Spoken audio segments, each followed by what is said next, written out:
Welcome, ladies and gentlemen, to episode 59, the best sports show out, Highly Opinionated. I'm your co-host, Josh. Ladies and gentlemen, sitting in the co-host chair, he's back. 1 week hiatus. Randallstown Rec legend himself. What's up, Tim? How you doing, my brother? Hey, what's up, man? I'm feeling better, man. Feeling good, man. Ready for this episode 59. Just ready to talk sports. Absolutely. We missed you last week. We'll give a special shout out to JG. Stepped in for you. You were under the weather, so good to have you back, man. Good to see you in good spirits, man. And can't wait to get episode 59 started. We know you watched episode 58. Your quick takeaway on episode 58, my brother. Hey, man, y'all did a good job, man. Good job, man. Y'all takeaways, man. I was, they was interesting takeaways to me, to say the least. But we definitely talked. I called you just, what I'm saying, mess with you. But yeah, definitely good episode, man. I watched it. So, hey, I appreciate John stepping in last minute for me too, man, because I know it was a couple hours away. So appreciate that, brother, man. Absolutely, man. I appreciate both of y'all. Ladies and gentlemen, Highly Opinionated is nothing without my great co-host, Tim, JG, and ladies and gentlemen, the guy that makes the people on this show look good with no makeup. The best editor, the best producer, the best guy himself. What's up, Ross? How you doing, sir? I'm good. How you feeling, Josh? I am good, man. I'm in good spirits. Feeling good, man. Can't wait to get episode 59 started. What about you, man?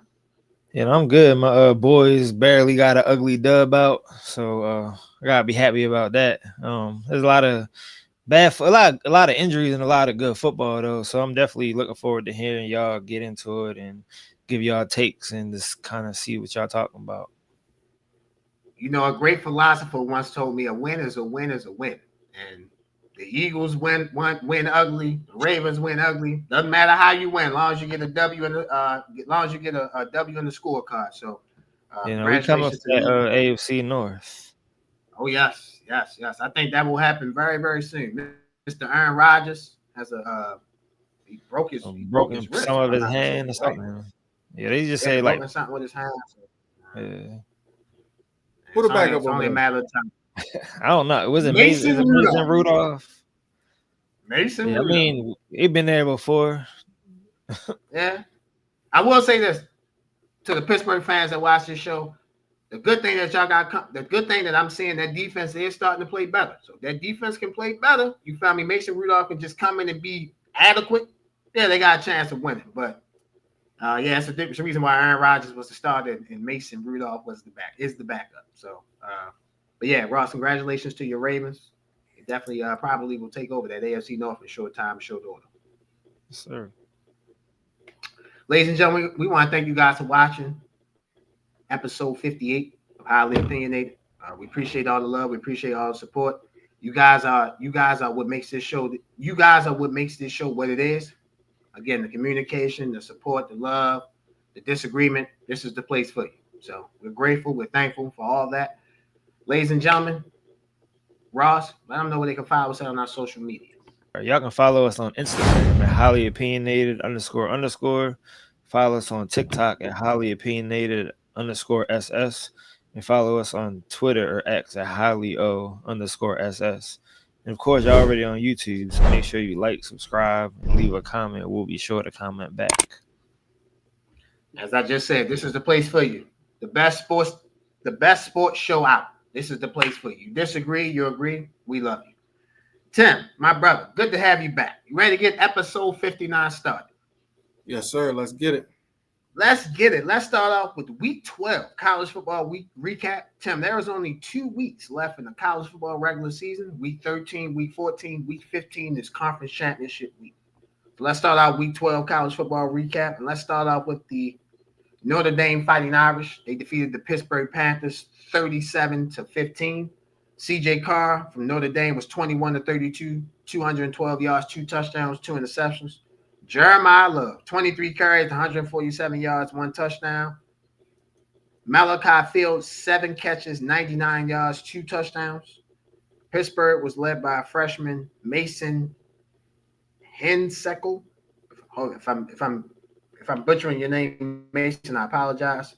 16-33, 126 yards, 1 interception. Jules Goff 5 carries, 35 yards, and their leading receiver, Desmond Reed, 6 catches, 63 yards. Your thoughts on Notre Dame improving their record to 8-2 and dropping Pittsburgh to 7-3?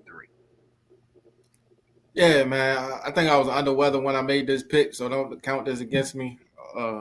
But yeah, man, Pittsburgh just started off bad, man. They had one of the worst starts I ever seen. So once they got down 14-0 early, Jeremiah Love ran a 56-yard touchdown. Yes. And then right after that, pick six by Highton. And pretty much the game was pretty much over after that. Pitt defense really ain't played too bad though. Like they came to play the offense, just didn't put them in bad positions and then didn't do too enough. Shout out to Notre Dame, man. I'm still interested to see about Notre Dame. Like I like Love, Carr. Still not the biggest fan. Like he's still a little. That's the weakness to me. But shout out to Notre Dame for coming in the pit and getting a road win. Yeah, I thought Pat Narduzzi, you said you watched last week's show. I thought Pat Narduzzi set a bad precedent early in the week, saying what he said about Notre Dame. Yeah, they could beat us 100-10. Like, you should want to win the next game because it's the next game. You feel me? In my opinion, that's how I was always taught. That's how I was always raised. Even man, you talk about that. I learned from you. You tell me all the time, like the most important game is the next game. Forget what you did last week. It's about what's in front of you. So I thought he set a bad precedent with that. And I thought Pittsburgh played into what he set up for them to do. Notre Dame had to win this game. Pittsburgh, I'm going to use your phrase. Use one of your phrases. Pittsburgh has a number beside their name. So Notre Dame had to win this game because they had a number beside their name. And I just think Notre Dame, very good defensive team. You got Jeremiah Love. I think C.J. Carr is actually improving throughout the season. Yes, we want to see him against better competition. I'll give you that. That's a great point by you, brother. But as of what we saw him from the first game at Miami was that a Sunday night game? Yeah. Week one to what we see now, I felt like he's gradually improved. As for Pittsburgh, that the loss doesn't hurt them in the ACC. If you look at the ACC standings right now, Georgia Tech is 6-1 in conference. Virginia is 6-1. Pittsburgh is 5-1. SMU is 5-1. Miami is 4-2. So this loss doesn't really hurt them in conference.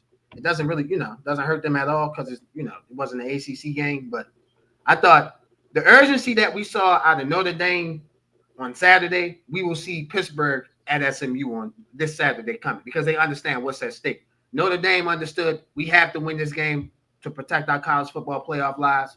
Pittsburgh is trying to get in the college football playoff. Best way they can is to win the ACC. Congratulations to Marcus Freeman and Notre Dame on defeating Pittsburgh 37-15. Next game we're going to go over, the Oklahoma Sooners went down to Tuscaloosa and defeated the Alabama Crimson Tide. Me and John both picked Alabama. Bro, you was the only one to get this game right. You picked Oklahoma for the road upset. Oklahoma was led by quarterback John Mateer. He was 15-23, 138 yards.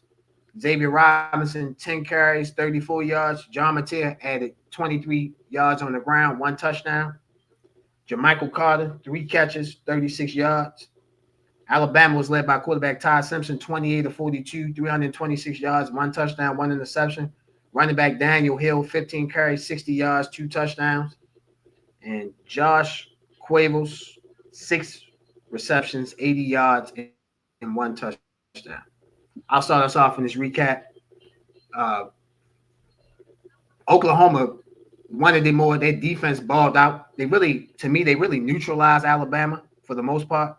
I know Todd Simpson had 326 yards. They really let them get what they wanted from the 20 to the 20. But when they got in the red zone, they stifled them.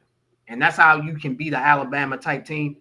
Oklahoma's defense led by my man Bowen. I'm looking for his first name now. Eli Bowen. Eli Bowen, number 23.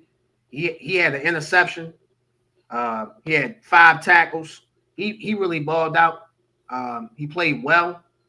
And that Oklahoma defense is the reason, led by head coach Brett Venables, is the reason why they went into Tuscaloosa and defeated Alabama. My second takeaway from this game, I know we're not talking about Texas, Georgia, but I'm going to compare Oklahoma and Alabama to Texas and Georgia. Alabama has an Oklahoma problem. They've lost to them the last 2 years. They lost to them last year at Oklahoma. We blame it on Jalen Milroe. He's inaccurate, this, that, and the third. Okay, well, you have a more accurate quarterback in Ty Simpson. You still lose to him, and you lose to him at home. We'll get to Texas and Georgia. Texas has 4 losses in the SEC. 3 of them has been to Georgia. So they have a Georgia problem. I think Alabama has an Oklahoma problem. Yeah, I mean, that's definitely a fair assessment. I think, man, I pick Oklahoma because I just feel like defense travels, right? So I feel like if that's what you hang your hat on, I could trust that, at least that side of the ball.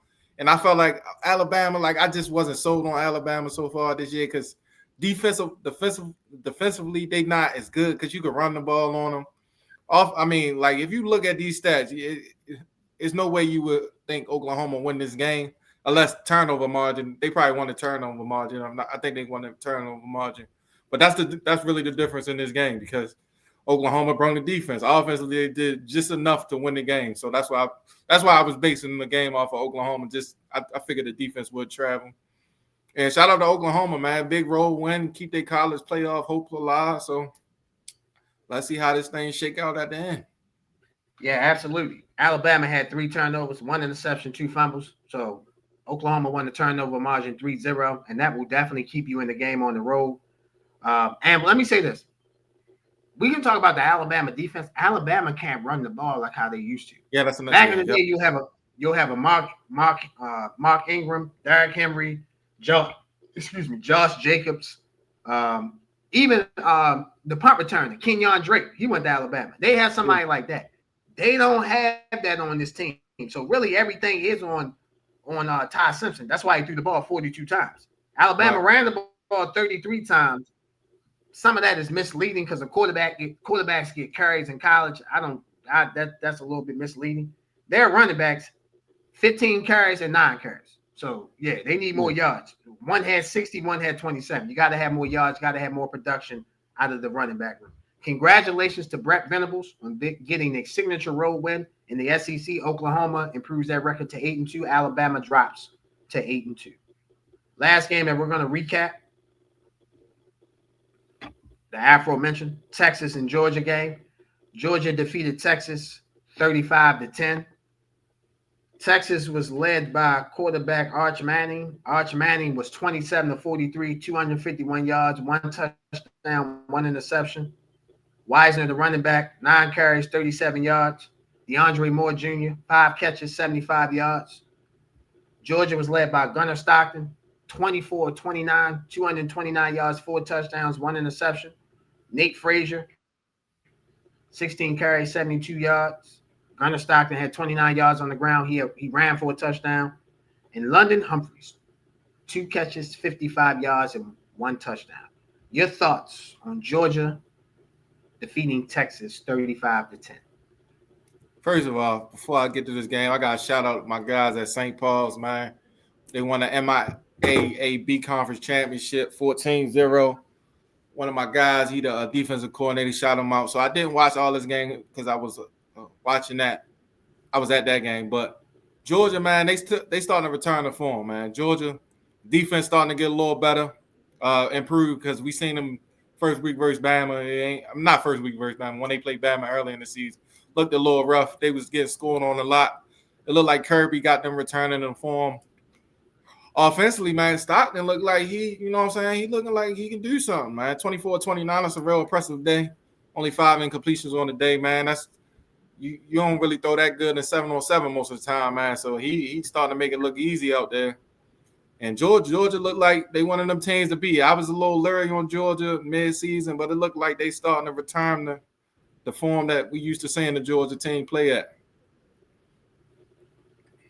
I agree with that. Georgia definitely is rounding into playoff form. You want to be peaking and playing your best football, college football right now, going into the college football playoff. You don't want to play your best in September, August. You want to play your best now, when it's getting cold, going into the college football playoff. So we know what to expect from Kirby Smart. Gunnar Stockton had the unfortunate situation of getting experience last year. They lost to Notre Dame in the college football playoff, Sugar Bowl. But I feel like that experience has propelled him to play better this year. He knows what to expect. He knows what to do. You played on the highest stakes in the game. I mean, obviously, the national championship is the highest, but the second highest is any playoff Yeah. game you're playing in, whether it's on campus or a bowl game. It's a bowl game essentially. So I thought Gunner Stockton played well. As far as Texas, Texas was in the game. It was 14-10 going into the fourth quarter, and basically Georgia went on a 21-0 run and basically ended the game, and that's how you got 35-10. So Texas was in the game. I know Texas dropped to 7-3. Georgia improved to 9-1. I still think Texas has a chance of making a college football playoff. They were saved by that miraculous comeback by Texas A&M at home against South Carolina, because South Carolina was beating them at the half, but Texas A&M came back. Black Friday, November 28th, 7:30. I'm sure that will be a game that we pick next week. Texas A&M, number 3, travels to take on Texas. I think Texas can win that game, and I think that can propel them into the college football playoff. So not a terrible loss for Texas. Again, it was 14-10 going into the fourth quarter, and then Georgia went on a 21-0 run. So I don't think it's the end of the world for Texas, but they have to improve that defense. They have to improve that offense. Arch Manning looked like he did week 1 against Ohio State. And you want your team to be improving as the season goes on instead of regressing. And I feel like he regressed a little bit in this road matchup against Georgia. Congratulations to Georgia, 9-1.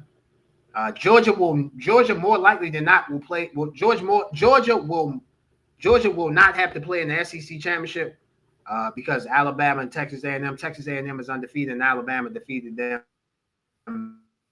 head to head. So Georgia's looking like they're coasting to college football playoff. Tim, it's time to preview week 13 of the college football season. Let's start off with a marquee game in the ACC. Louisville travels to SMU to take on SMU Saturday at 12 o'clock. Tim, who wins this very, very important ACC game, Louisville or SMU? Man, I got to go with the home team, man. I'm going with SMU at home, Kevin Jennings. I think the offense get the going. This should be a high-scoring game. I think the SMU had the ball. I ain't going to say had the ball last, but I think they went in a shootout almost. Like, you know what I'm saying? Well, not – I guess for college, it would 27-24 ain't really a shootout in college. So I think it'd be like around that range, like 27-24 type of game. I like SMU to get the win, though. SMU, like SMU to beat Louisville. SMU is favored by 3.5. The over/under is 53.5. Louisville is 7-3, 4-3 in conference. SMU is 7-3 and 5-1 in conference. I am again, SMU is favored by 3.5. I am going to take SMU. I think Kevin Jennings, Rhett Lashley, I think they find a way to get a win at home. I think they understand how important this game is. 5-1 at conference, they still have an outside chance of getting to the ACC championship game. So I'm agreeing with you. Give me SMU to defeat Louisville at home. This game is Saturday, 12 o'clock. This game is on ESPN2. Next game we're going to preview is the marquee game of the weekend.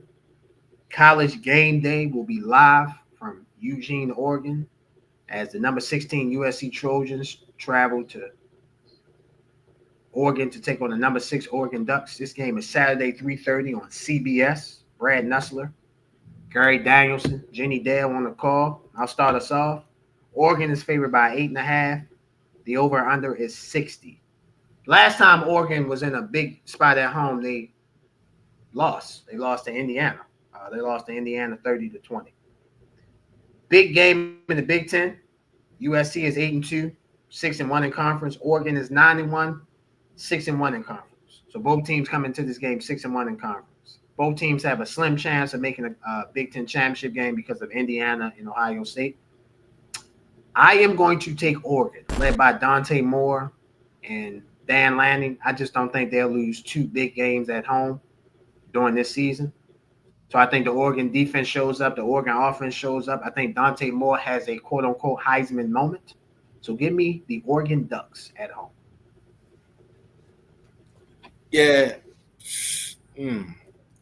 Both of us. So this game I like in particular because we just seen them versus a similar opponent. Like they both just play Iowa and Iowa gave both of them just dog fights. Like, you know what I'm saying? Both of them. I still think, I don't know, I had to see another angle. I thought the boy caught the ball in Iowa on the sideline. I don't know if y'all seen that play, but it looked like that was a catch for me. But at USC, right? Yeah. It looked like his foot was in the. I mean, the big toe might have been. I don't know. It was close. But man, so saying that 2 games, I think this is going to be a good game, man. I think I'm going Oregon likewise because they at home, and I just think like you said, I don't think they let that Indiana performance. I don't think they play like themselves, but I think they get back to playing like themselves again, like they start to rally up. So I like Oregon to beat USC at home as well. We both like Oregon. Again, College Game Day will be live from Eugene, Oregon, 9 a.m. Eastern on ESPN. This game will be televised on CBS at 3:30. Last game we're going to preview this week 13 of the college football season. The number 11 BYU Cougars travel to Cincinnati to take on the Cincinnati Bearcats Saturday at 8 o'clock on Fox. BYU is favored by 2.5. The over-under is 54.5. BYU comes into this game 9-1, 6-1 in conference. Cincinnati comes into this game 7-3, 5-2 in conference. Tim, who gets this Big 12 win? BYU or Cincinnati? I ain't gonna lie, I'm a little nervous on this one because last time I took BYU to do something on the road, they made them look like fresh. My boy looked like a freshman at quarterback when they played. What they played like 2 weeks ago? Yeah, when they played Texas Tech. They made my boy look like a freshman, so I'm a little leery. And then Cincinnati, when they played Utah, I thought they was gonna give them the game, and they ain't know the game. They ain't give them no game at all. So this one hard to pick, but if I had to go, I'm gonna lean BYU because I like their style of play more than Cincinnati. So I'm gonna go BYU. You said Cincinnati was a favorite, right? So I guess this would be considered a BYU favorite. Yeah, BYU favorite by 2.5. Yeah. I think BYU get it going versus them. This should be a lower scoring game. Give me BYU.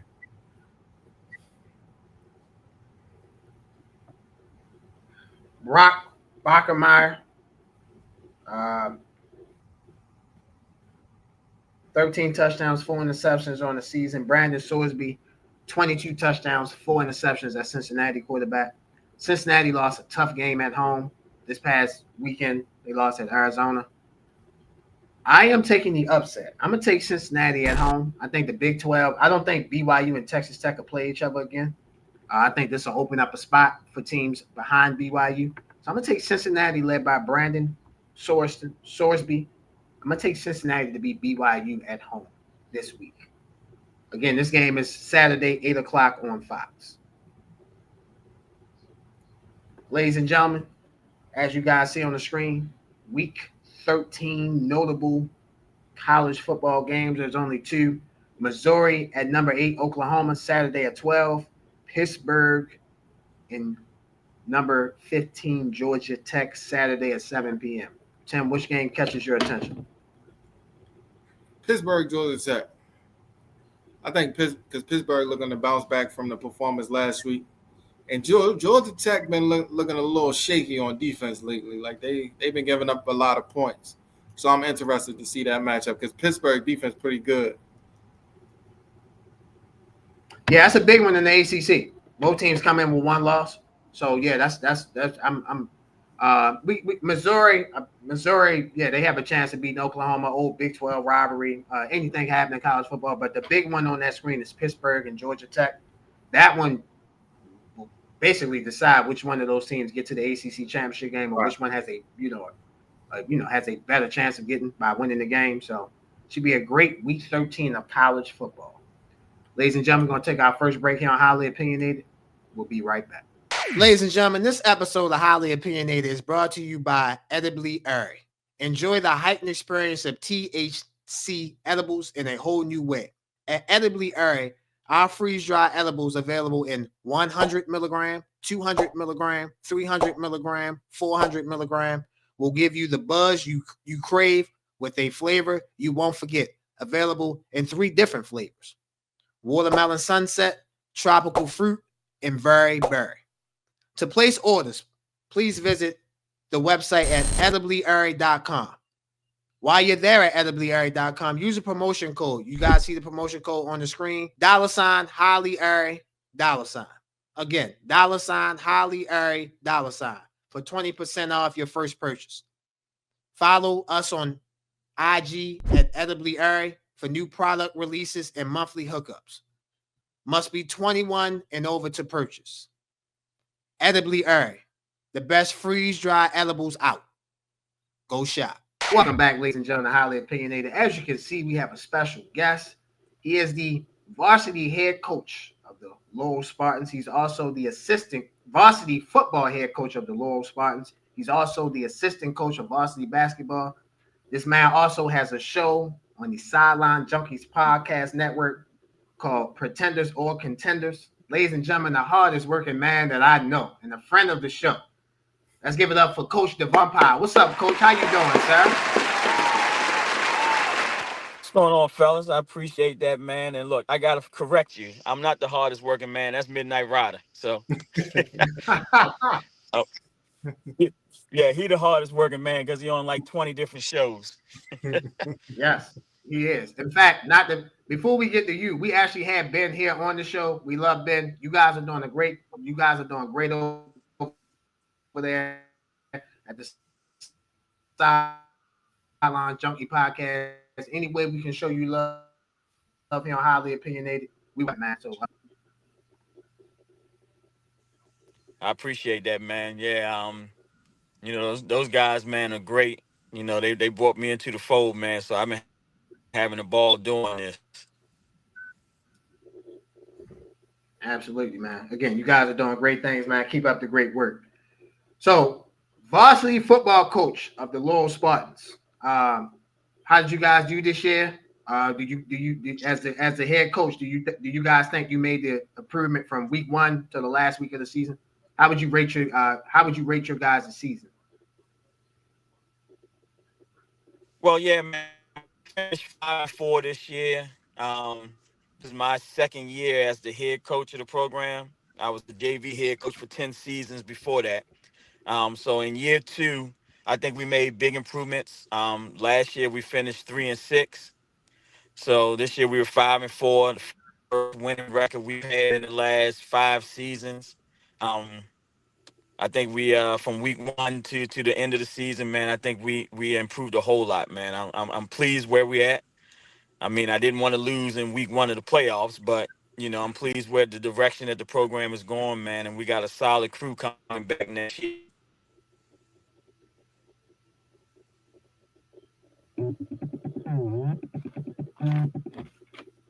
Go ahead, Tim. Okay, yeah. So, got a 2-part question for you. What conference are y'all in, and how do you feel about everybody making the playoffs now?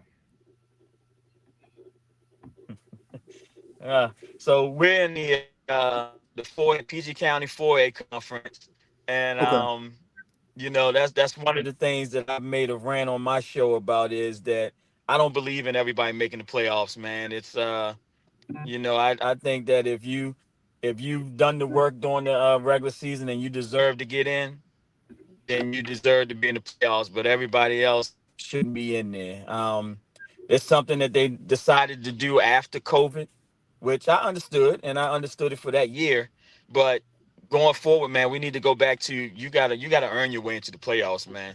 I'm not one of those trophy type of coaches, man. I don't believe in just handing out participation awards, man. Like, you gotta earn it. So when I was growing up, when I was in high school, if you didn't finish in that top 4, you was out of the playoff. My senior year, we were 7-3 and only lost. And we lost a game to Suitland when they had Lamont Jordan, his senior year, my senior year.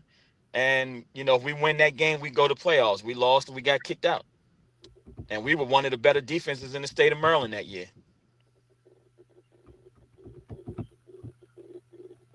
Yeah, I definitely agree with it. I just wanted another a coach's opinion because, like, I be checking the scores of like them first 2 rounds. Like, why y'all even like? Why are we wasting these first 2 weeks? Like, what we doing? Like I got, like you said, I got it for them COVID years. It made sense, but like after that, let's go back to what we was regularly doing. Like, I definitely agree with that. Exactly. Exactly. In 2025, again, you coach football, head coach, and your assistant coach with basketball. What do you think is the hardest part of coaching in 2025? The hardest part of coaching now, the kids aren't the same because the parents aren't the same. You know, the kids, everybody wants instant gratification. Nobody wants to put in the work no more. You probably got about 2% of the population that plays sports that actually wants to put in the work and do what it takes to get to the next level. All these other kids is just out here, they want something handed to them, and that's because the parents do everything for them. The parents want them, don't see that they do anything wrong. So that's the toughest part, man, just navigating this landscape. I call them COVID kids, cul-de-sac kids, whatever you want to call them. Like, these kids are soft these days, and the parents don't make it no better. Now, this is not all of them, this is not everybody, but there's a vast majority of kids out here now that just don't want to put in the work. How do you so how do you if you have a, let's say you're coaching a player who doesn't put in the work, how do you try to get the best out of them? So I consider myself, I'm an old school coach. So I'm a yell, I'm a fuss, I'm a cuss, I'm gonna do all that good stuff, man. Um, I'm that type of coach. And if you really want it and you can handle my style of coaching, then you'll play. If you don't want to put in the work, you can't handle my style of coaching, guess where you're gonna be at? Right by coach. That's what we call it. RBC, right by coach. RBC, right by coach. I like it. Go ahead, Tim. Yeah. Yeah, Yep. before my question, right? So I heard something Gilbert Arena said, and it stuck with me, right? He said we was playing out of fear. Them cul-de-sac kids that you mentioned, they got to play for the love. You know what I'm saying? So, and I feel like a lot of kids don't play for the love, like you said. They play for what does this get me, the instant gratification. Like I was a cul-de-sac kid, right? But I was hungry though. You know what I'm saying? Like I love the game so much that I knew what it could do for me, and I knew if I listened to my coaches and things of that nature, I can go far with it. So it's like I feel like that love ain't there. Like they highlight, like this generation, highlight generation. Like they don't even watch football. Like so, like it's hard for you to get better at something if you don't even watch it. Like I coached 2 years ago, and like kids wouldn't. You ask them what happened in the game, they don't know. Like they just know Lamar Jackson. Like he ran a 30-yard touchdown, but they don't. He played linebacker, but he only know Lamar Jackson ran a touchdown. Like he don't know nothing linebacker. Like you know what I'm saying? So it's just like you said. It's a different generation. I just wanted to add that piece of it because I feel like the love ain't there no more. Like it's not there no more. But my question would be, Man, it definitely. my fault. My Yeah, question I was gonna say I is, agree with you, man. It definitely is not there no more. like, yeah, like I could go on, but my question would be, what? So how do we? Is it a way we can change the culture if the parents don't make them accountable? Like, is it a way we can change that?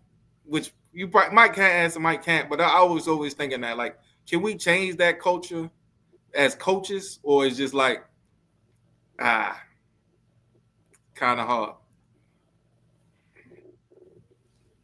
See that I had this conversation with my principal not too long ago about this. Um, it's one of those things where no, we can't change it right now. Um, and I hate to say it, it's just the nature of the beast right now. And it starts with these youth football coaches, and these youth football coaches are promising these kids the world. And it's all about the glitz and the glory. It's all about celebrating. It's all about showing off. It ain't about putting the work in. Like, the youth football landscape has changed completely, and it feeds in. This is where we get our high school kids from. So they're coming to us like this. Um, you and look, I tell everybody all the time, I don't watch what I say. I don't care what I say. I don't care, whose feelings I hurt. I always speak my mind.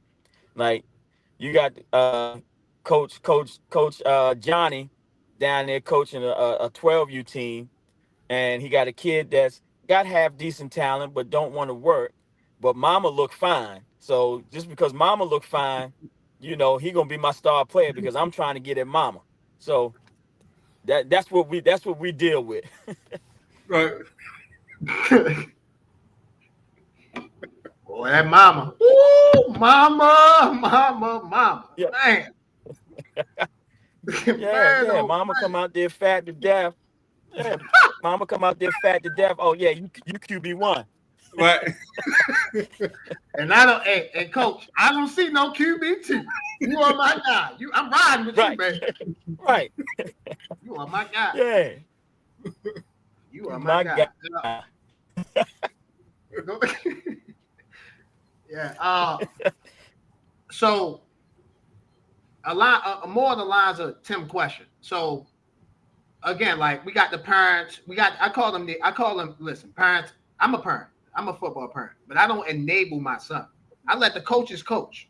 Like you have a coach, this is what your coach, you listen to your coach. Now there are some things that I see as someone that watches the game. I talk about the game every week on some type of platform. So there are certain things I see, but I'm not gonna go against your coach. So do you think, because that, like in basketball, it was the AAU model. Like we get all the best guys on the team, and then like we run through that in the AAU model. In football, like you said, it's the we coddle the kids because we know like this kid could go to a D1 school, he could go to a D1 school to play in the NFL. Is there any way we can somewhat like fix that? Not just on the parent side, but I mean on the kid side. For example, like Tim was saying. So when I was young, I played basketball. You had to earn your keep. You had to earn your minutes. Like you had to you wasn't just given anything. No matter how good your parents looked, no matter how good without anybody looked, you had to earn your keep. So in college, like if you look at it, like these kids look at it, and I'm not justifying these kids' actions, but I'm just telling you their perspective. They look at it like, okay, this quarterback that committed at, like, for example, Alabama, Julian Sand, that's at Ohio State, he committed to Alabama. He's at Ohio State now. Like, they give you the option of, like, if you don't like your situation, you can leave. Is there any way we can, like, fix that for the kid where as though it's like, okay, bro, this is the situation that you're in. You have to rock out with this unless there's an unforeseen type of situation. Man, it really ain't, because you just brought up, the college situation you brought up, man, and that whole landscape of NIL, the transfer portal, and it's like it's the wild wild west right now. So remember, in college basketball and football, it used to be if you transferred, you had to sit out a year. Sit out You again. you lost a Yeah. year of eligibility because you had to sit out. Yeah, now it ain't it. No, you can transfer 20 times. I mean, I'm a Duke basketball fan, right? So I'm sitting there, and Duke gets a lot of kids that are, they get the top freshmen that come in, right? A lot of the top freshmen. Yes, we do. But you go against teams like look at Houston last year. Everybody on that daggone team played at three different other schools. Like these dudes is 24, 25 years old, still playing college basketball, man. So it's like if that landscape ain't gonna fix, you know how it trickles down to high school, then it trickles down like no accountability. I mean, look at, and now, this is nothing against St. Francis up in Baltimore, all right? Because I know some of their coaches, like their model, but it's just like with them. If they're not happy with where they're at, instead of working hard, hey, let's go play with St. Francis, all right? Yeah, I'm not gonna go to my neighborhood school and make my neighborhood school a contender. I'm gonna go join the Mather because they already ready made, and I ain't got I ain't got put in the work. I ain't making a name for myself. So it's hard, man, and I don't see how it's gonna change. To be honest, it's getting worse. It's going in the wrong direction. Absolutely. Tim, before you go, Coach, I wanted to give you a chance to shout out your assistant coaches during your football season. Just show them some love. How much have they helped you? How much they made you a better coach? Just talk about your assistant coaches. Oh man, my assistant coaches this year have been great, man. Just a little backstory. year one, I had 13 coaches in the program between varsity and JV. And, we had to do a lot of double duty. A lot of my coaches coached on JV and varsity to make things work. So as soon as the season ended last year, I was like, hell no, I'm not doing that again. Um, I hit the ground running, man. And I had 26 coaches in the program this year between JV and varsity. There was not one single position that we didn't have a position coach dedicated to just that position. Nobody had to do double duty. I didn't have no JV coaches coaching varsity. I ain't have no varsity coaches coaching JV. So, man, my assistant coaches are great, man. On the varsity level, um, on the offensive side, I'm the offensive coordinator as well as the head coach.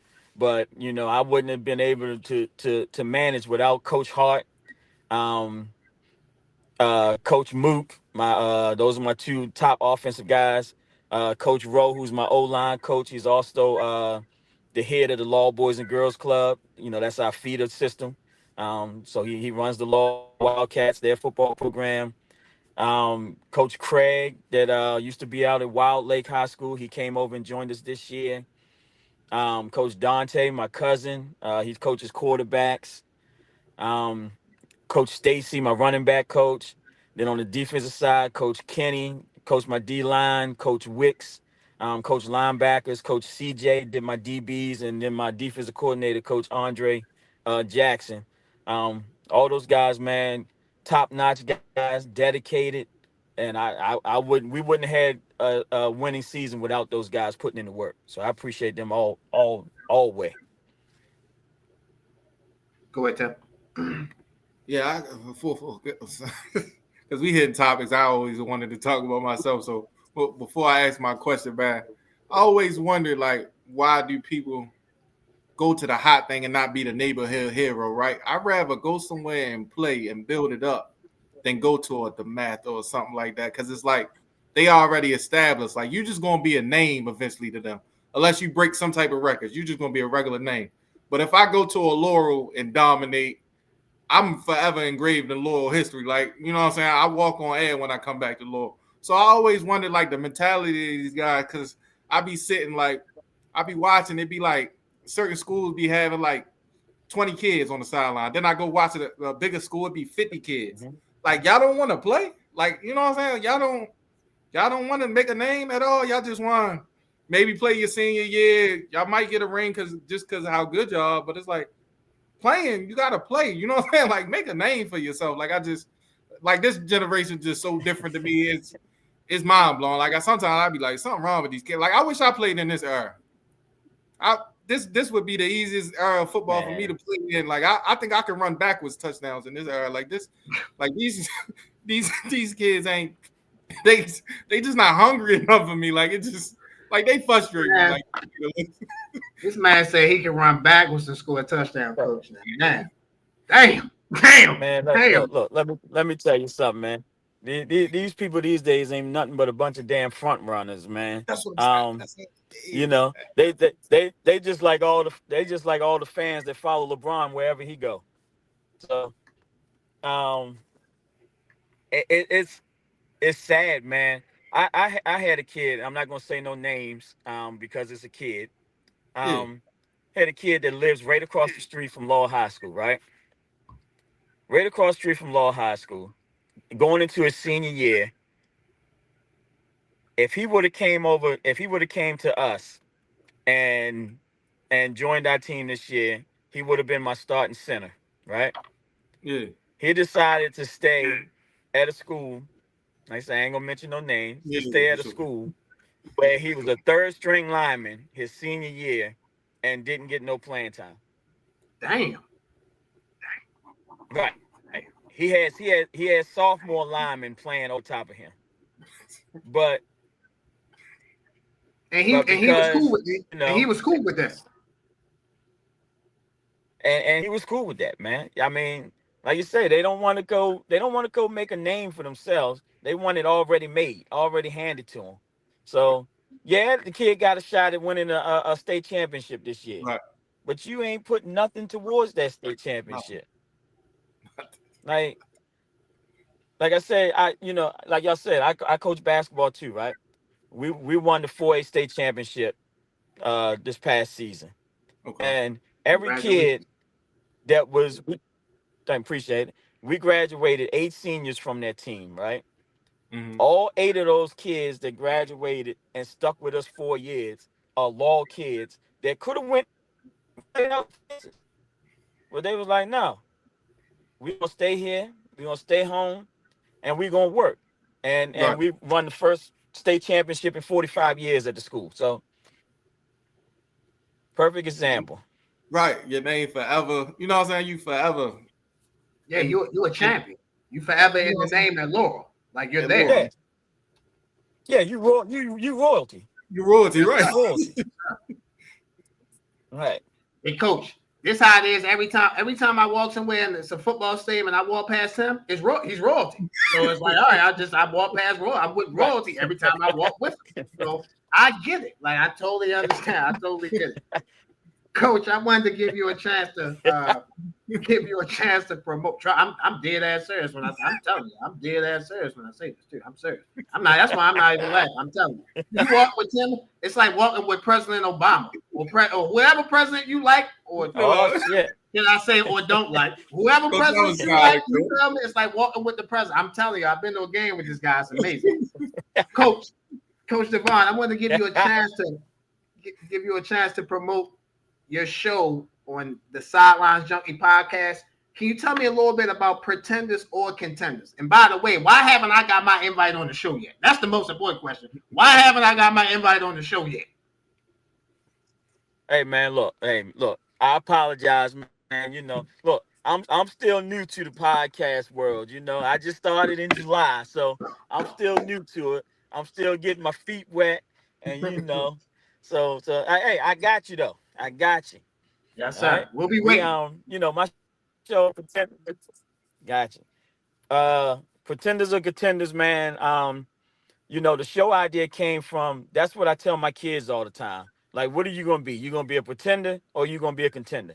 You gonna come out here and BS or you gonna come in and put the work in? So Mm. that's where the show came from. And the goal of the show, man, was to, you know, I love PG County, man. I grew up in PG County.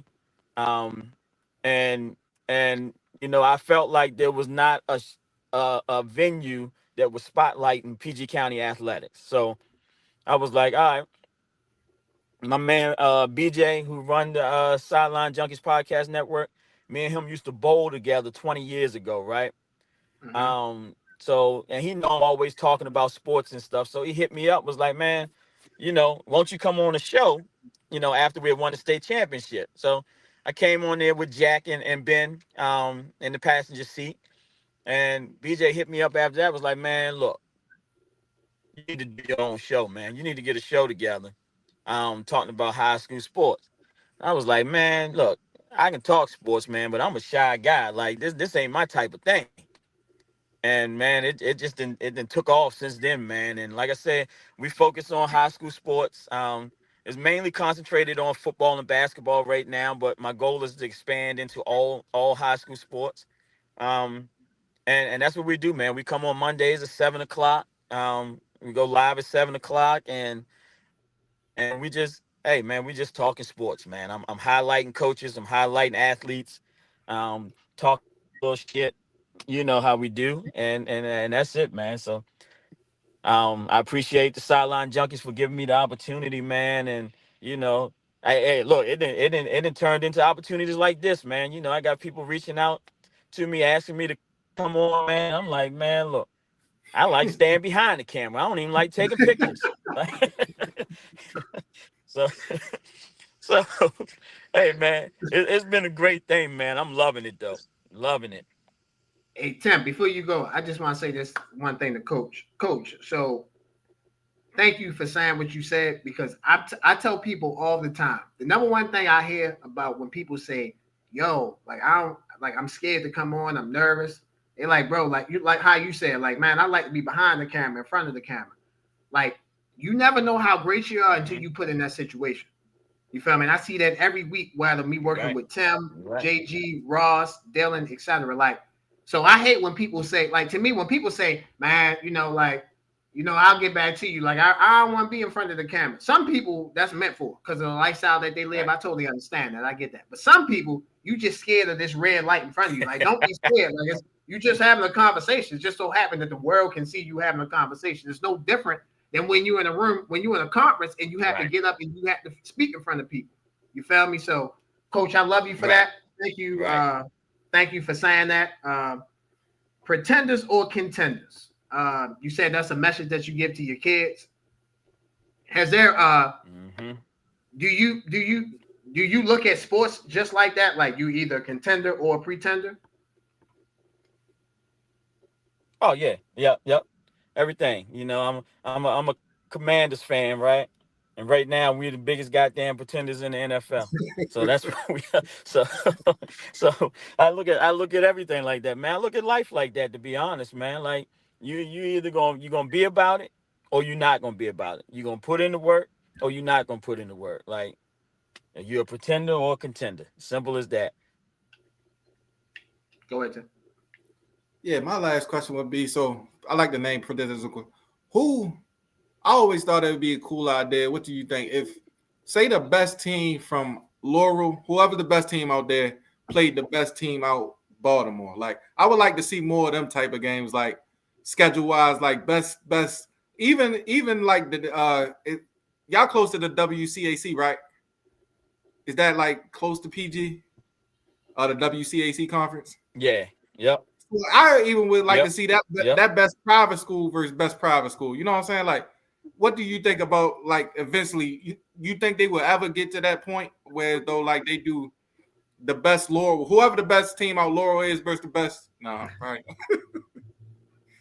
Why not, Coach? Why won't they do that? They ain't never gonna do it. Why not? Because a lot of people is pretenders out there. They don't want to. It's political, man. They don't want to, like, St. Francis. Like I said, I don't know. I'm gonna mention St. Francis again because they're one of the best teams in this area, and I don't know how much y'all follow high school sports, but St. Francis can't get games in this area because don't nobody want to play them. Because they're good. So now we're not gonna play St. Francis because I don't want to play them. Oh, we can't make it work. Nah, that's bullshit. You don't want to play them because you're gonna get your ass whipped. So. Like, why is St. Francis not playing DeMatha? Why is St. Francis not playing Good Counsel? Even though they scrimmage, like, why is that not happening? And even when it comes to public schools, man, nobody wants that because they can't look bad. They don't want to look bad. Yeah, but that to me that hurts. So. If you don't mind me saying, Coach, in time, that hurt. And I didn't play football in high school, so I'm more on the basketball scene in high school than I was the football scene. But when you don't have those matchups, it minimizes like what you really can be. Because that, like, y'all know this. When y'all win championships 5, 10, 15, 20 years down the line, y'all talk about the championship, but y'all talk about that 1 or 2 games like, man, we had this game against Calvert Hall. We had this game against St. Francis, or we had this game against Laurel or St. Paul's or Milford or whoever. Like, that game propelled us to win the championship. If you playing, and I hate to say this, if you look at college football, right? Yes, the SEC, they play, in my opinion, that's the hardest conference. But they do play, they like Alabama gonna play Sanford. You feel me? Like Auburn gonna play Alabama A&M. Like, you know what I'm saying? Like, they do got them build them wins. So like those games don't mean as much as, for example, Oklahoma gonna remember beating Alabama forever. At Alabama, that's a game you're gonna remember forever. Even if you don't win the championship, that's a game you're gonna remember. You're not gonna remember like, damn, man, we beat Missouri State 73-0 September the 15th. Like, all right, man, like you probably had plans after that game. And you probably forgot about that game. You feel me? So I agree with both of y'all. Like, we need to make these matchups, whether it's basketball, baseball, soccer, hockey, golf, whatever, football, whatever.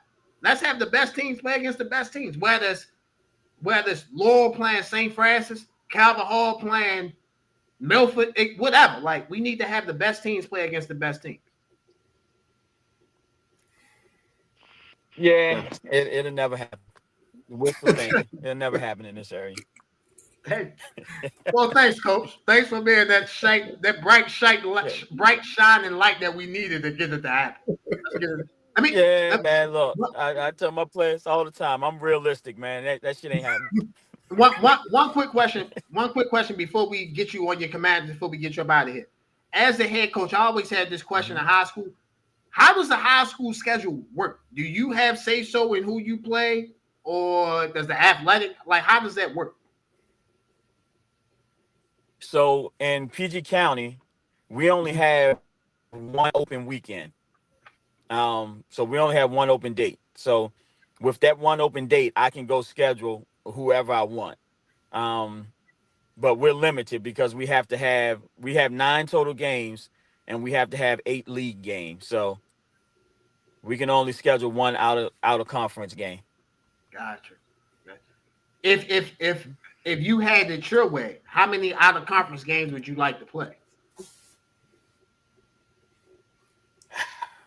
See, that it's tough because of the amount of teams that we have in our league. Okay. If we had like a college schedule where we had 12-week seasons, then I would schedule 4 out of conference games. Gotcha. Before we get you up out of here, Coach, I know you said you're a Commanders fan. Obviously, man, you talk. I know you watched the show. I know you heard about what I said about the Commanders before the season started. I didn't think they'd make the playoffs, in part because I thought it was organizational malpractice on what they did to Jaden Daniels. So, obviously, this season is lost. They don't have Jaden Daniels. By the way, Jaden Daniels should not play for the rest of the season. I don't give a damn if his elbow is great. Sit his ass out. Get a higher draft pick. Let's build the team out the right way. How do you think the Commanders should improve their team going in from 2025 going into the 2026 season? Defense. And did I say defense? Yeah, I think you did. I say it again. Oh, okay. Yeah, defense. They can't tackle. They can't cover. They can't get lined up right. They can't stop the run. Defensive coordinator, I don't know what the hell he doing. Oh, my fault. He was replaced. My bad. Yeah, he was. But yeah, they need a defense, man. I love Bobby Wagner. Bobby the game. He can't cover back out the backfield. Frankie Louvu, I loved him last year. This year, I don't know. He just out there just freelancing. I don't know what he doing. And we ain't got no secondary. So, but now I will say that injuries has caused a lot of this problem. I mean, when you lose your 2 starting DNs, that put pressure on Kinlaw and Payne. And now you don't have that pass rush. Von Miller is Von Miller at 40 years old, or however the hell old he is. So they don't have that rush, man. And then they just need to get younger and they need to get faster, man. And somebody got to want to tackle some goddamn body. I don't, for the life of me, man, I just don't understand how you play football and not want to fucking tackle somebody. Excuse my language, man. No, sir. This is an open space, Coach. This is an open space. Yeah, they pissed me off so damn much, man. I just it's frustrating, man, when I see people out there, man, making millions of dollars and you don't know how to tackle. Like, or you scared to tackle. I wish I graduated high school, man. I was 5'10", 150 pounds. Like, if I had the opportunity to go play in the NFL and make millions, man, shit, they can give me $100,000 in a cheesesteak every week. I'm going out there and I'm tackling my ass off. Hey, Coach, man, you sound Coach, you sound like me, man. Especially, I'm an Eagles fan. That's how I felt in 2023. I would watch them games. Yeah. Like, we can't tackle nothing. Yeah. Like, they taking hitches for 60. Like, this shouldn't happen. This shouldn't happen. Like, this shouldn't happen. Man. Like, I know, you know what I'm saying? Like, this shouldn't, like, it's like I was the same way. Like, so I understand the pain. Yeah, it's like, for $100,000, man, you got a tackling machine over here. I tackle the referee. Right. Like, for $100, like, I got you. You know what I'm saying? Yeah, man. So $100,000 and to make my fault a chicken cheesesteak. I want a chicken cheesesteak. I don't want to get man. Coach, some of these guys get millions. Man, I break my damn arm to tackle somebody for a minute. Like, all right, man, come here. I'm getting you. Like, I might not be able to get nobody else, but I'm getting you. Like, come on. Man, look. I might get ran over 15 times a game, but I'm gonna have 15 tackles also. Right. Right. Or guess what? I'm gonna pull your damn arm, or I'm gonna pull your leg, or I'm gonna pull that damn, that reflective shirt that they wear where you can pull on it. I'm pulling on that. Right. I'm doing something. You coming to the ground. I'm gonna be like Dion. I'm tackling shoestrings. That's what I'm saying, Coach. That's what I'm saying. All right. So I agree with you about your Commanders. They got to improve the defense. I also think they need to improve the offensive line. I also think they need to improve the offensive weaponry around Jaden Daniels. But mainly the offensive line. They went out and traded for Laramie Tunsil. I call him gas mask. They went out and traded for him. There's a reason why he was available. Because Houston really didn't want him anymore, so they took the picks that they could get for him. But I think Washington could be I think Washington can be on the ascent next year, improve the offensive line, get younger on defense. That Marshawn Lattimore trade was a bad trade for them. They traded up, they gave compensation for somebody who's on the backside of his career. He's not what he used to be. So Washington needs to get younger, get better in the defensive line, and get better on the offensive line and defensive line. And you have Jaden Daniels, so we seen what he could do last year. There's no doubt in my mind he could do it again. Just needs the right team around him to get it done. Yeah, Adam Peters got to earn his money this offseason. This is a big offseason for Peters. You got to prove yourself, man. All that bargain shopping, that finding dudes out the basement, that ain't gonna work. We need to get some pieces in here, some game changers. So this is a prove it offseason for him. If he don't get it done this offseason, man, I see you later. Adam Peters is the general manager for you guys, right? Right. Yeah. Good. I got so yeah. Adam, if you watch Highly Opinionated, please listen to me. So to improve your defense, this is what you need to do. You need to hire 2 defensive coordinators. The Rattletown Wreck legend himself, Tim, and Coach Devonne Powell. And they will get that defense fired up and ready to go. They're going to get y'all right and ready to go. That's what y'all need. So Adam Peters, improve that defense. Get Coach Devonne Powell, get the Wreck legend himself. They're going to make it work. Trust me, ladies and gentlemen. Y'all just heard them both say they'll break an arm for $1 million. So they'll make it work for $2 million. They will make that shit. Hey, man, listen. They're going to be game planning together. They're going to be writing notes down, taking giant stuff down. They're going to have the defense right. Come on, Washington. Got to improve that defense. All joking aside. Come on now. You got you. Man, $2 million. I'd never leave the facility. You and Tim gonna have a battle. Who's the best defensive coordinator for the Commanders? The guy that never leaves the guy that never leaves the arena, or the guy that never leaves the practice facility. Hey, look, I'm gonna be like Harlem Nights. Hey, baby, put your mom on the phone.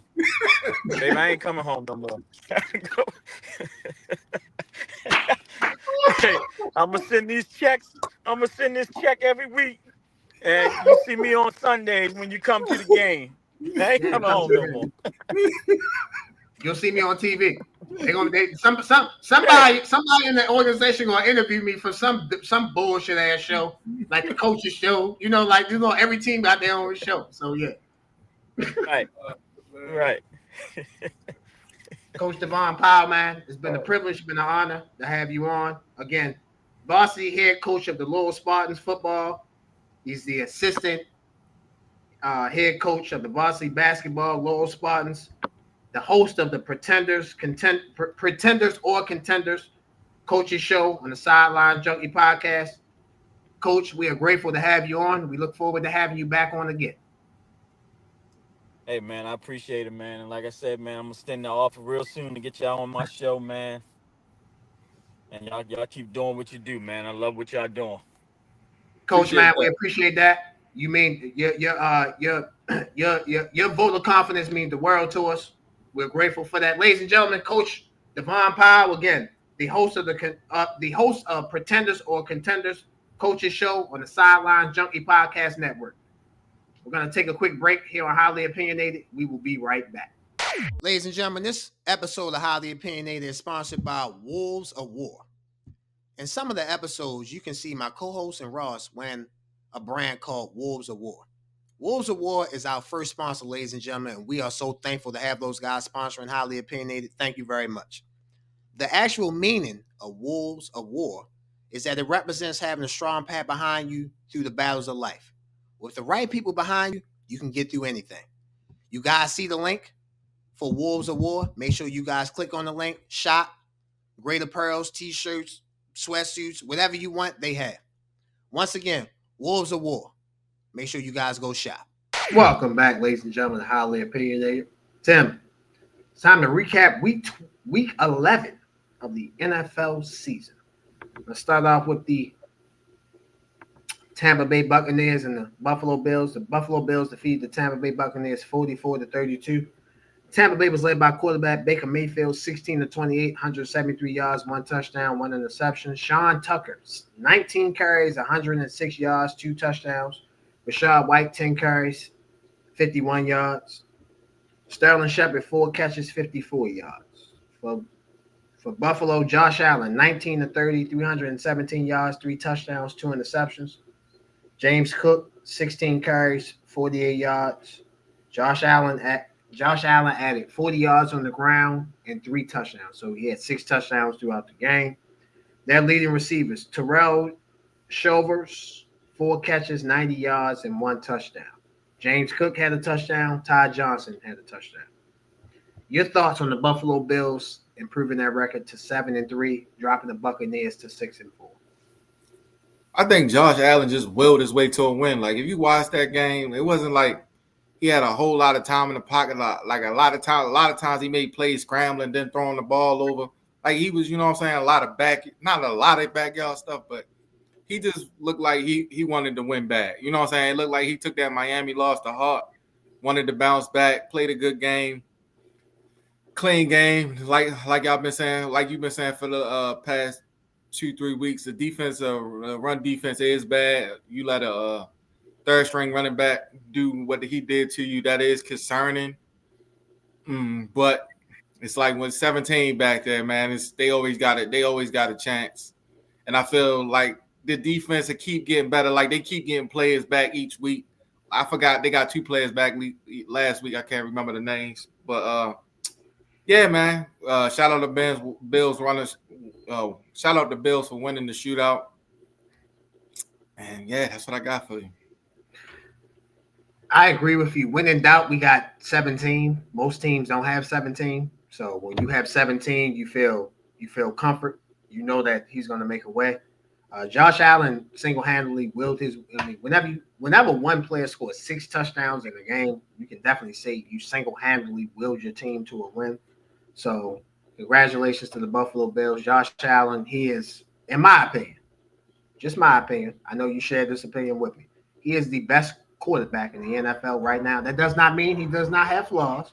That does not mean he does not make mistakes. But he's currently the best quarterback in the NFL right now because he wins with less, almost as good.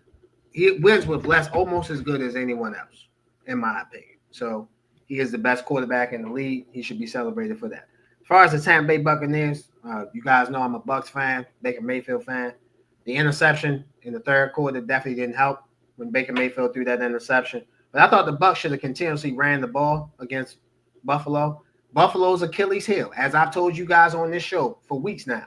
They can't stop the run. They got by Tampa Bay. But in the playoffs, they're not going to face teams without their number 1, number 2, and their best running back. They're going to face teams that are healthy. The Baltimore Ravens, the Indianapolis Colts, the New England Patriots, etc. Whoever's going to make the playoffs. So they have to be prepared for that. Buffalo has to stop the run. They have to improve on their run defense if they want to get to their ultimate destination, which is trying to get to the Super Bowl. Congratulations on the Bills. They improved their record to 7-3. The Tampa Bay Buccaneers dropped their record to 6-4.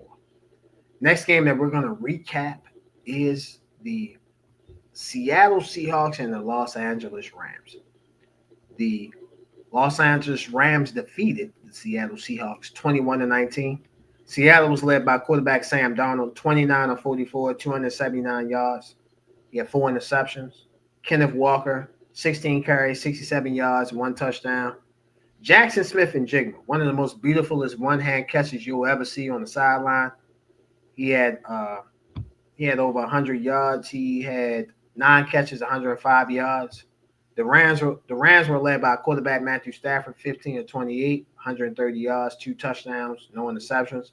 Kyron Williams, 12 carries, 91 yards, 1 touchdown. Puka Nacua, 7 catches, 75 yards. And Devontae Adams, he had 1 catch, 1 yard, 1 touchdown. The hat trick. 1 catch, 1 yard, 1 touchdown for DeAndre Hopkins. Your thoughts on the Rams improving their record to 8-2 and dropping Seattle to 7-3?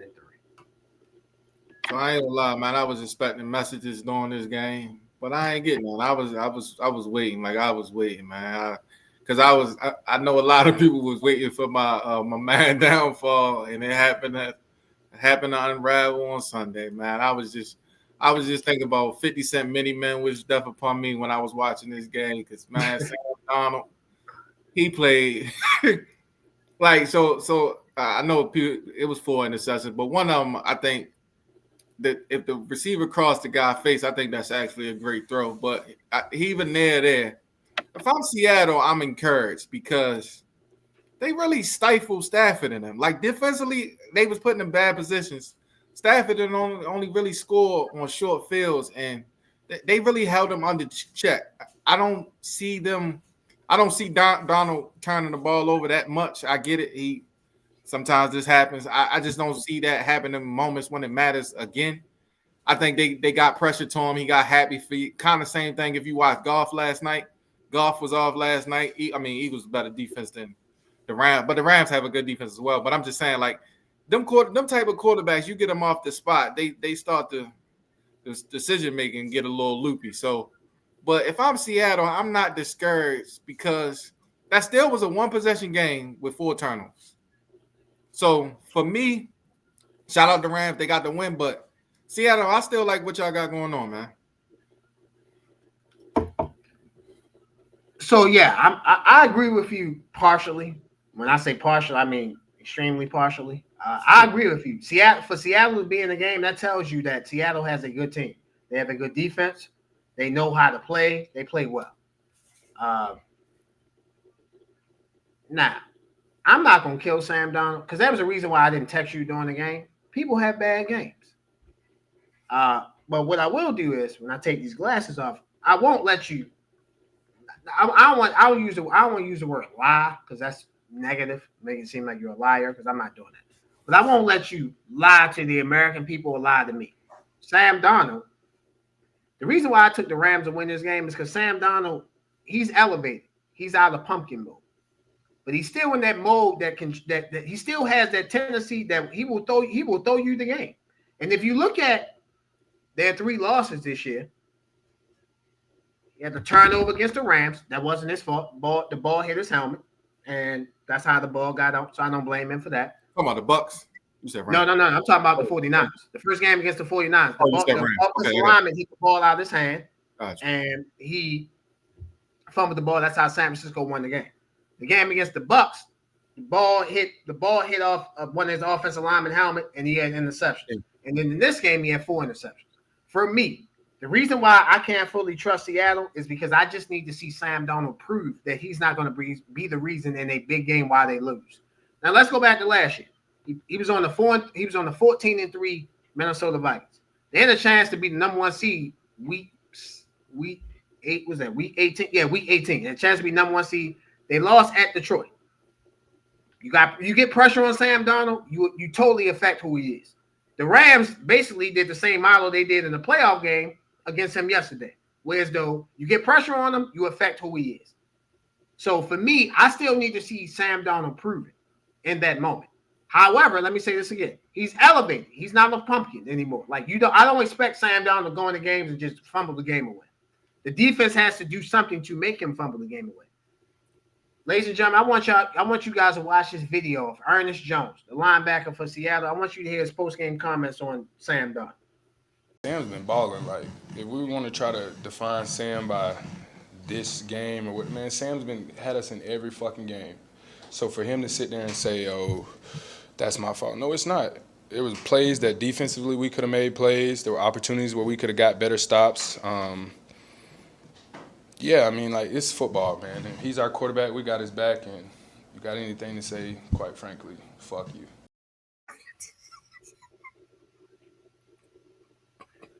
Ernest Jones, I'm gonna take the fuck you part out because obviously I have something to say. That team loves Sam Darnold. Yeah.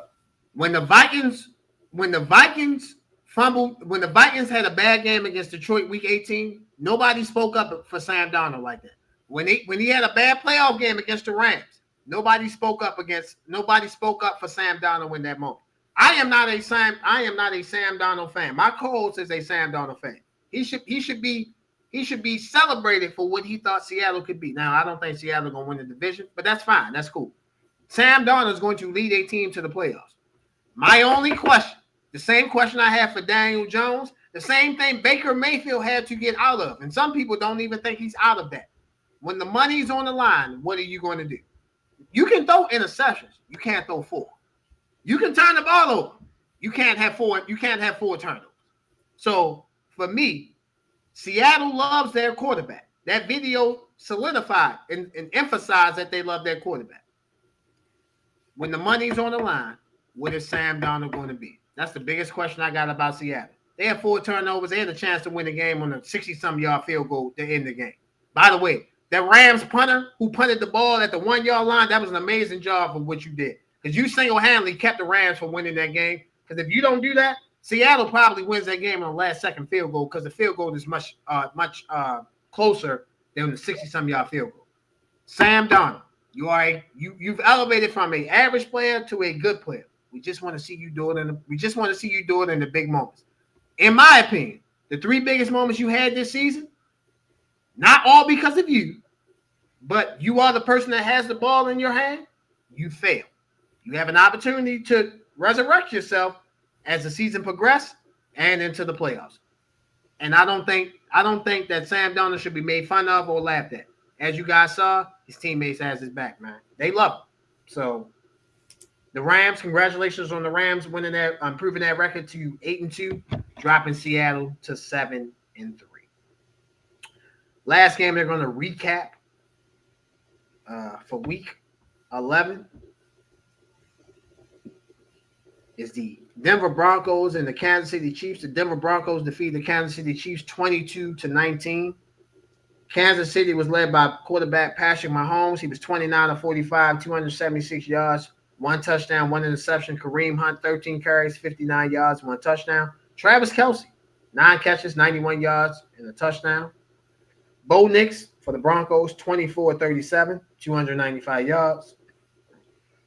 R.J. Harvey, 11 carries, 30 yards on the ground. And Troy Franklin, 4 catches, 84 yards for the Denver Broncos. I'll start us off in this recap. The Broncos improved their record to 9-2. The Kansas City Chiefs dropped to 5-5. I'll be quick on my recap. The Denver Broncos, that defense is stifling. To me, I think the Denver Broncos has the best defense in the NFL.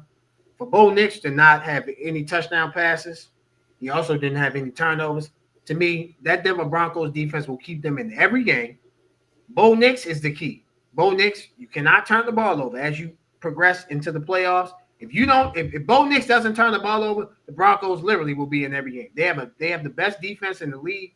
They were missing Patrick Surtain, and they were missing their leading tackler in the game. They still find a way to beat the Kansas City Chiefs. Now, ladies and gentlemen, when you watch this show, a lot of times you see me and Tim go back and forth with each other. That's not one of these moments. I want to give my co-host the greatest compliment I can give. He was the first person I heard to say that the Kansas City Chiefs will not make the playoffs. Now, they still have a chance to make the playoffs. But as of right now, they sit 5-5. So, my brother, You not only play football, you coach football. There's a reason why you do what you do. The floor is yours, bro. The floor is yours. Nah, I appreciate it because, man, like, I really, like, I know it be sounding crazy when I say it, but, like, it be a method to my mind. It's like, ain't no hate, you know what I'm saying? Like, I don't hate the Chiefs, you know what I'm saying? I'm not a fan of them, but I ain't, you know what I'm saying? I don't hate them, but I just saw, like, how the schedule line up, like, and I've been following, like, the last 2 years. Like, I ain't say nothing last year when you said, you know what I'm saying? You ain't think they was going to ask because I ain't see it yet, you know what I'm saying? But I started to see the turn. Like, I was starting to see the tide turn just because, like, they not feared. You know what I'm saying? Like, I feel like teams feel like they figured out Patrick Mahomes for the most part. Of course, he gonna make plays, right? He good enough to still make plays, but, like, he not as dominant. You know what I'm saying? Like, when he first came out, like, he was dominant. You know what I'm saying? Like, it's like, oh, that's Patrick Mahomes. Even if the team won't say it, it's like a little fear factor in a way. But I feel like it's like, oh, we can neutralize this. You know what I'm saying? Like, and I feel like at receiver, like, they just got a bunch of the similar, you know what I'm saying, the similar pieces. Like, it ain't everybody similar, other than Rashid Rice, a little bigger body, but everybody else same mode. Kelsey older, so. But I mean, I got shout out Bo Nix, man. That's Mr. Fourth Quarter right now. Some kind of way, man. They keep winning games late, bro, because it's like, you know what I'm saying? It's like, like they rallying behind each other, like, because it's like, no matter what the score is or whatever, they just stick to the game. Like, they don't dictate, they don't change nothing in the game plan.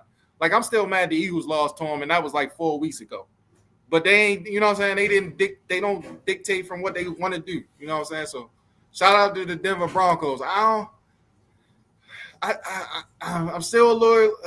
It's going to kind of sound weird coming from an Eagles fan saying I'm lurid on the offense, especially watching our offense. But I'm still a little leery on their offense just because I feel like the Eagles got special players on our offense. So eventually I feel like they got to figure it out. The Broncos is like, I don't know. But I'm like that was a big game for them to me because that was one of them ones where I was like, they win this game, I can see them. It's going to be a tough task going into Denver if you got to. I agree with that 100%.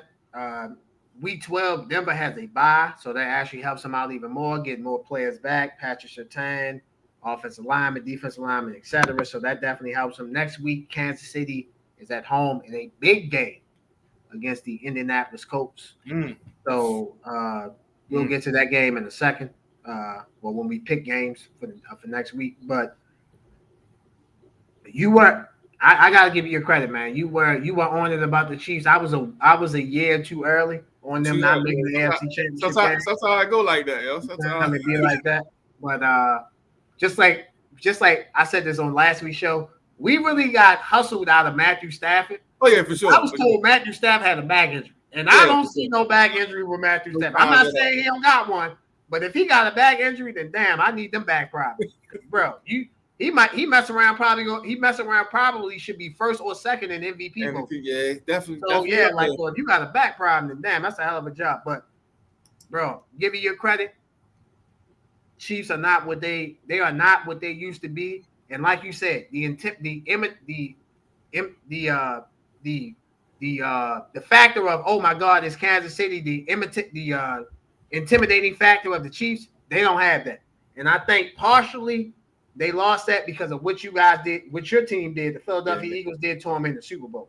And since then, whether it was your Chargers who defeated them week 1, and now, you know, they're 5-5 now. So they don't have that invincibility factor that they had before. And I think teams will definitely take advantage of that. Congratulations to the Broncos on defeating the Kansas City Chiefs. Ladies and gentlemen, it's that time, the best segment in sports. This week's edition of Let's Talk About It, as always, is our NFL takeaways. Best calls in the game, bro. You start us off. Give us your takeaways from week 11. So I was planning on enjoying my Sunday, but at about 1:15, things took a turn for the worse. So I'm watching one game, man. This team, man, I'm low-key a fan of them just because, like, I was a big fan of Rivers and them growing up. But, man, this Chargers team unreliable, man. I won't even mention the word charges. Like I can't even fathom because they are so unreliable. It's like I just don't understand it. Like it's one thing to lose a game, like, but to get dominated by the Jaguars on both sides of the ball, like it just was upsetting to watch. Like you know what I'm saying? Like Chargers fans, I feel y'all pain, man. I feel y'all pain. The second one, man. I think I'm a year too early on this team, man. My Dirty Bird Falcons, man. Yeah. I'm too early, man. I got pump fake, man. I fell for the hype. Normally it don't catch me, but I fell for it. And y'all just young and dumb right now. That's the only way I can put it, man. Y'all blow leads, y'all can't finish games. It just, you know what I'm saying? Like I just don't understand y'all at the moment. So I was wrong about that. Like, you know, I was completely wrong about the Falcons. My last one, you know, I normally don't talk about my team much, but man, hey, look, that Eagles defense different with Jalen Phillips, man. Like that boy brought something that we definitely needed, and man, even Dory Jackson looked like he played corner last night. I know he got beat on that one route, but other than that, Dory Jackson looked like he could play defense again, man. And I ain't gonna get on that offense today. That ain't my job. We gonna figure that out. I'm gonna call Kevin tomorrow. We gonna talk some X's and O's. We gonna figure some things out. But man, with that type of defense, man, we get 17 points, man. I think I'm feeling all right, man. So Eagles defense on, man. That's my last takeaway for this week, man. Eagles defense on. Yes, they are. The Eagles, when you watch the Eagles game, you might be put to sleep, as I was on Sunday night. But you know before you go to sleep, that defense gonna ball the hell out. I'm just waiting. Like the Eagles got too many good offensive players to be scoring 16 points in the game. Like it's got to break through. Like it just has to. Like by law averages, it has. Like damn, you got AJ. Now let me say this: big loss. They lost Lane Johnson. That is a big loss. Right tackle. That's a big loss. Listen. I'm gonna forgive you because early in the season you said you can plug and place offensive line. No, the hell you can't. In the beginning of the year, like it's different. I feel like not plug and play, but what I meant, like, okay, I respect. My bad. Let me just set you up right, Tim. Let me give you a chance to speak on what you meant when you said you can replace an offensive line. Go ahead. Yeah. I meant like it's easier, like because we was talking about the Chargers and Joe Alt in particular, right? So I was saying it was easier to figure that out in the off season going into the season rather than right now, like dealing with a injury mid-season. It's a little harder because now you might gotta slide somebody from right tackle. You know what I'm saying? So that's what I meant. I'm not saying their job is easy. I'm just saying like no, I got you. The preparation is easier is what I meant to say. So that's a big loss, but he was banged up anyway. Not saying, you know what I'm saying, we don't need him, but I think the backup might be Stein. I could be wrong because I get them people mixed up sometimes. So he's been playing. So it shouldn't. I mean, there's gonna be a drop off, of course, but it shouldn't be like a fresh body. Like he hasn't played this year. That's what I'm saying. So we should still be all right in the grand scheme. Got you.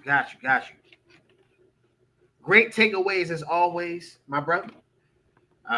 For my NFL Week 11 takeaways, let me start off. First takeaway: franchise record. Let me start. Record-setting day. Bryce Young, franchise record, 448 yards for the Carolina Panthers. I know the Dirty Birds. I know you thought they were a little bit too early, but Bryce Young. Hey, bro. I don't know. It was a short, black, ugly guy on this show that said that the Carolina Panthers are going to be second in the NFC South. People laughed at him. I digress. By the way, they're going to be second in that division. You feel me? Like, hey, they might be first. They might be first. Tim. Don't you start, bro. Don't you start. They might be first. I think they'll be second. Congratulations to Bryce Young. Broke a franchise record set by the great Cam Newton. 400. Bryce Young had 448 yards against at Atlanta on Sunday. Second record, Jacoby Brissett. He had 47 completions in a game. That is crazy. The record that he broke was 45. It was set by Drew Bledsoe in 1994. So shout out to Bryce Young. Shout out to Jacoby Brissett. You know, not to cut you off. You know what's crazy about that? I was thinking that'd be like a Drew Brees or somebody, right? Yeah, you would think that because of those short passes, Yeah, making dunks. Absolutely. Yeah, to say Drew Bledsoe kind of threw me. Okay. Absolutely. My second takeaway: the Monsters of the Midway. They just might win that NFC North. Oh, Caleb Williams, baby, my guy. That's my guy now, y'all. That's my guy. I told y'all when they beat the Commanders that, hey, that could propel them. Tim knows this. Tim knows this better than anybody. Certain wins can propel you into a season. I'm not picking the Bears to win the Super Bowl because they have deficiencies. Their defense is bad. They feast on turnovers. That's how the Bears win. They feast on turnovers. However, I do like the adjustments I'm seeing from Ben Johnson. I do like what I'm seeing from Caleb Williams. I know last year, ladies and gentlemen, y'all thought the best quarterback out of that draft class was Jaden Daniels. He might be. But right now, there's a legit case and argument he will be the third quarterback taken behind Caleb Williams and behind Drake May. That does not mean Jaden Daniels is not good. But we got to give credit where credit is due. Shout out to the Monsters of the Midway. The Bears, other than Bo Nix and earlier Baker Mayfield, when the Bears in a close game, you know they're going to find a way to win at the end of the game. You just know it. And they've been finding ways to win. That is a testament to the coaching staff, and that is a testament to the head coach. My last takeaway. I think it's time. Hopefully this week, Shedeur Sanders can get reps with the first team. I know that the backup quarterback doesn't get reps with the first team. I understand that. But Dylan Gabriel has a concussion. I don't think Dylan Gabriel will be able to play. The Browns had a chance to beat Baltimore. I know Shedeur Sanders' stat line was terrible. He was 4-16, 47 yards, one bad interception. I did see a couple nice throws from him in that game. I want to see what Shedeur Sanders look like with a full week of practice, with a full week of practicing with the number one guys, because, again, the backups don't practice with the number one guys. And these guys on TV that have been commenting on that stuff, they know better than this. Shedeur is never – the backup quarterback is never going to get a fair amount reps as the starting quarterback. If that's the case, he will be the starting quarterback, not the backup quarterback. Y'all know better than this. But I want to see Shedeur Sanders with a full week of practicing with the guys. Let's see what he can do.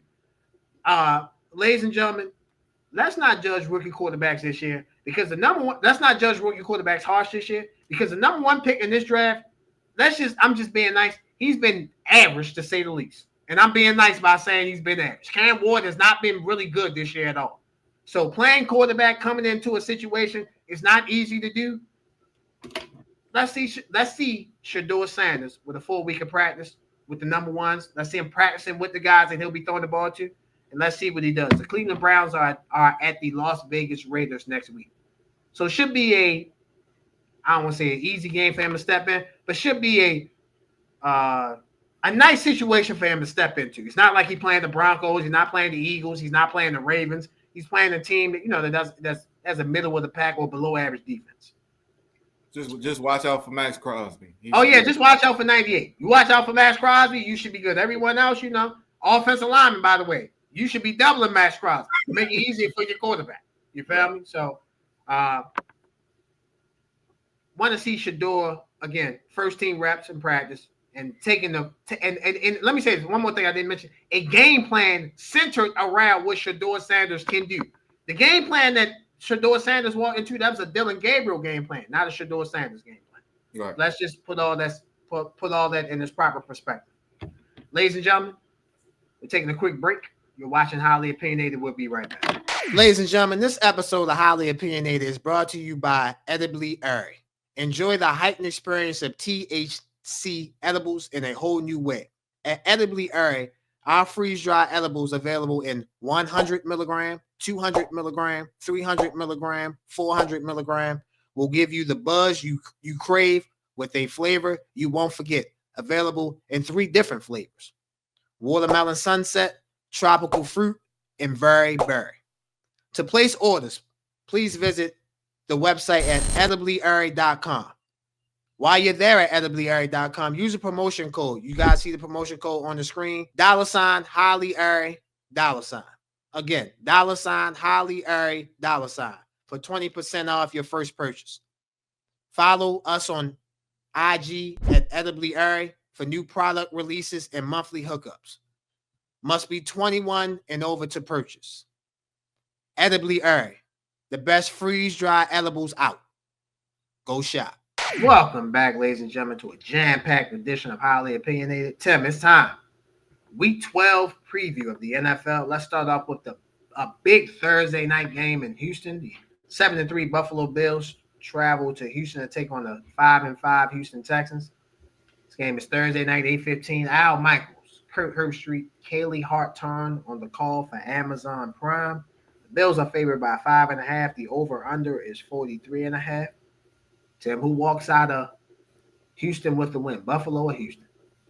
Man, this is a style class game, right? Texans bring a good defense. Bills bring an explosive offense. If Stroud was I think Stroud out. So if Stroud was the play, I would give them a better chance to win. I just don't see Austin Mills beating the Bills. Davis Mills. I mean, my fault. Yeah, Davis Mills beating the Bills.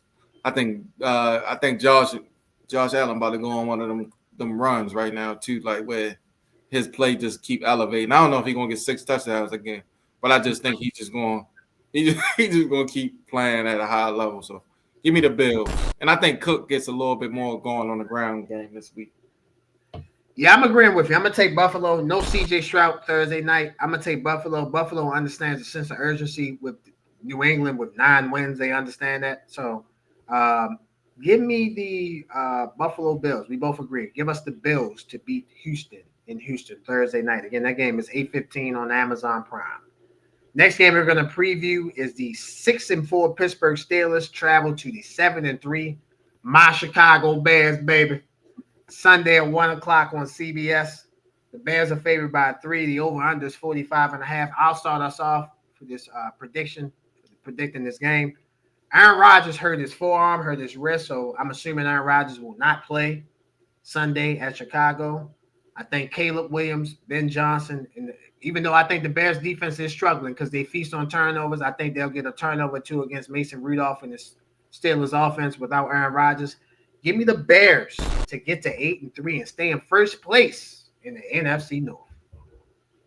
So I wasn't on the show last week, but I told but my fault. I wasn't on the show last week, but I felt like the Broncos versus Kansas City game was a pivotal game for the Broncos to get over the hump.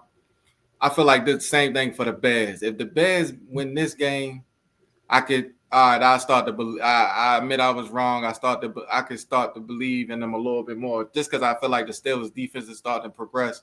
Offensively, I still don't like the Steelers, but I mean they some kind of way score some points sometimes. I don't know. So, but with that being said, give me the Steelers, man. I just the Steelers. Okay. Even without Aaron Rodgers, you still think they could beat them? Even if you watch, I don't think the offense is going to change much because I don't think they was really throwing it with A-Rod like that. If you look at, you know what I'm saying, if you look at how they was playing with him, it was still run heavy and, you know what I'm saying, because I still don't know why they brought DK over not to throw on the ball. Like, man, he should, I don't understand it. But I think the Steelers, I think they they looking in the rear view watching the Ravens get these wins and they feel a little bit more anxious. I know the Bears in the North, so they're in a tough conference as well. Yeah. Let me just say, they super. If the Steelers feel the Steelers Ravens, then the Bears super anxious. They got the Packers and the Lions behind. No, for sure. But I feel like the Steelers was so far ahead a couple weeks ago. It's like one of them things, we can't. Like it's like one of them feelings like we can't get this up. You know what I'm saying? Like I got you. And we still play the Ravens twice. You feel me? So it's like, you know what I'm saying? Like we can't give them the North back. I like the Bears. You like the Steelers. Should be a great game Sunday, 1 o'clock on CBS. The last game we're going to preview for week 12 of the NFL season. Big one. The 8-2 Indianapolis Colts travel to the 5-5 Kansas City Chiefs.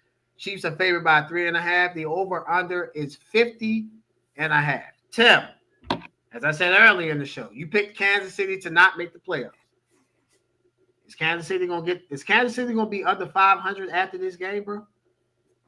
Yes, they are, man. The Colts are gonna win this game, and and Colts ain't played. The Colts was off a bye, right? They're on the bye. Yes, they won the bye. Yeah, see the Colts. Yeah, I think the Chiefs got them at the wrong time. Like if they, I think I would lean more to the Chiefs if it wasn't after the bye.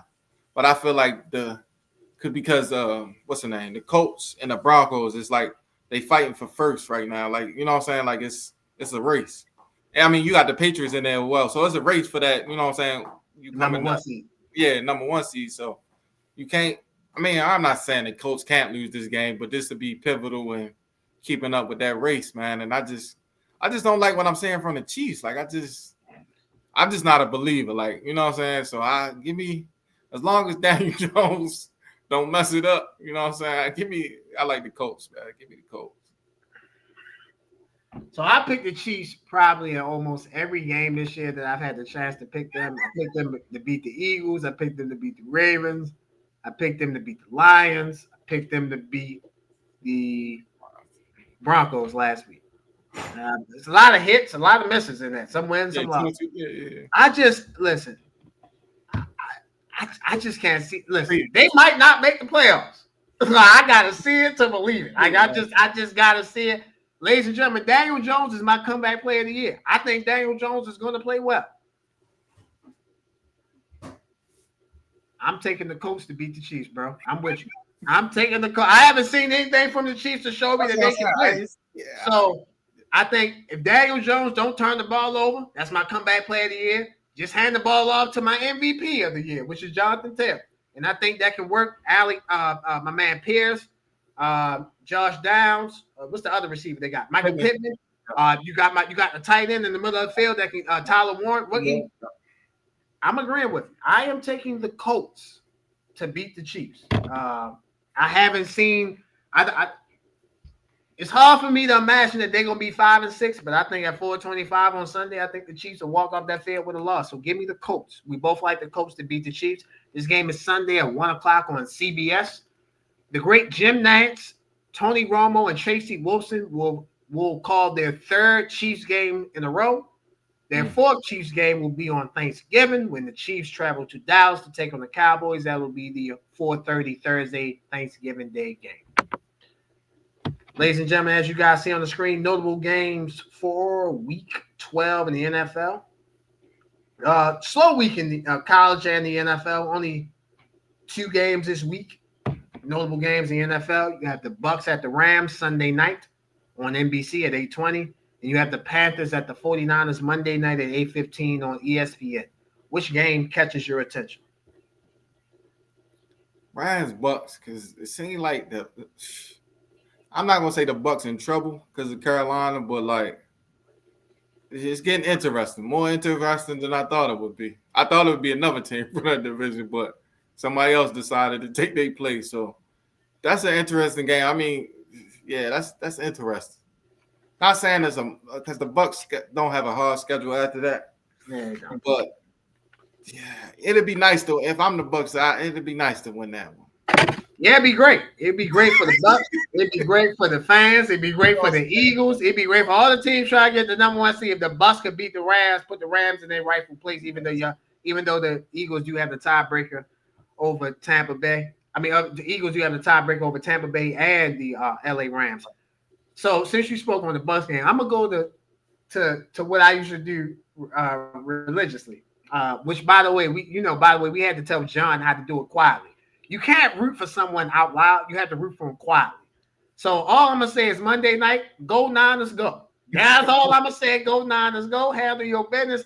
Brock Purdy, hey Tim, you see Brock Purdy on Sunday? Ooh, boy, looking good. Timmy look good. Christian McCaffrey, Ricky Pearsall came back. George Kittle, man, yeah. Go Niners, go. That's all I'm saying. Go Niners, go. If the Panthers beat the 49ers, then they're gonna win the NFC South. They deserve to win the NFC South. Like straight up. If you beat that team on the road, you deserve to win. I think San Francisco will find a way to get that done. Ladies and gentlemen, before we end the show, college basketball, as you guys see on your screen, college basketball all week. You got Oregon State at Oregon on Monday night. Number 17 Michigan State versus number 12 Kentucky. number 24 Kansas versus number 5 Duke on Tuesday. You have number 4 Arizona at number 3 UConn on Wednesday. Again, you guys see the games on your screen. Tim, what game catches your attention? It would be Kansas Duke. Check out the Boozer Twins. I haven't really tapped into college basketball yet, but I'm gonna start watching just to see who good, who not. But Kansas Duke, they not a rivalry, but 2 historic blue blood programs going against each other. So they normally entertaining matchups. That's a great one. You got the Champions Classic on Tuesday. Again, number 17 Michigan State versus number 12 Kentucky, number 24 Kansas versus number 5 Duke. I'm looking at Wednesday, the game I just mentioned before. Number 4 Arizona, number 3 UConn. We saw UConn play against BYU AJ on over the weekend. UConn found a way to get that win from the freshman phenom AJ Dabasa. I think that's his name. How do you pronounce his name? From BYU. Arizona has a freshman, Pete. He's a forward as well, kind of built like the Boozer twin, the power forward for Duke, the Boozer freshman, not the guard, but the forward. So I want to see how Arizona can play against UConn. They're at UConn, so again, like Kansas and Duke, they're at a neutral site. Right. Arizona has to go to UConn. So to me, that I'm gonna put a little bit more preference on that, just because you have to go on the road to face a good team. For sure. A lot of good college basketball this week. College basketball season is here, ladies and gentlemen. Guys, going to see a lot of fantastic freshmen, a lot of scintillating sophomores. You feel me? Great juniors, great seniors. So college basketball is here to stay. Can't wait to take this journey with you guys here through April, March Madness. Ladies and gentlemen, I thank you guys for watching episode 59, the best sports show out, Highly Opinionated. For the best editor, the best producer, the best guy here on Highly Opinionated, shout out to Ross. The best co-host in the game, my guy. Welcome back, Rattlestown Rec legend himself, Tim. I'm merely Josh. We will see you guys next week for episode 60. We out. Appreciate y'all. Welcome back, my brother.